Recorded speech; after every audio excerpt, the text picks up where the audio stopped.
السلام علیکم. څنګه کولی شو د خپل یوټیوب چینل لوکیشن په کروم براوزر کې چینج کړو؟ نو په لنډه طریقه به په دې ویډیو کې تاسو ته دروخم سکرین په طرف ځي مکمل معلومات هلته ګوري.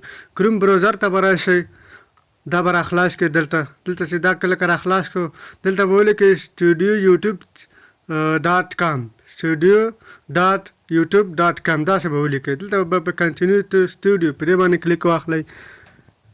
زه به دلته نښه وکړم، تاسو به په دې کلیک واخلئ. کله چې په دې کلیک واخیسته نو دلته به یو اپشن راشي سیټنګ باندې به دلته کلیک واخلئ. زه به تاسو ته دلته نښه وکړم، په دې باندې به کلیک واخلئ. کله چې په دې کلیک واخیسته دلته به په دې چینل باندې کلیک واخلئ. جنرال باندې به کلیک نه اخلئ، چینل لاندې دا دویم اپشن چې کوم دی نښه به تاسو ته وکړم تر څو تاسو ته معلومات وشي.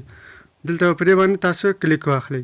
کله چې په دې کلیک واخیسته نو دلته به کنټري باندې کلیک واخلئ. لاندې چې کوم اپشن دی تاسو ته به زه نښه وکړم، په دقه ځایونه باندې کلیک واخلئ. کله چې په دې کلیک واخلئ دلته به تاسو هغه هیوادونه انتخاب کړئ کوم کې چې مونټایزیشن آن دی.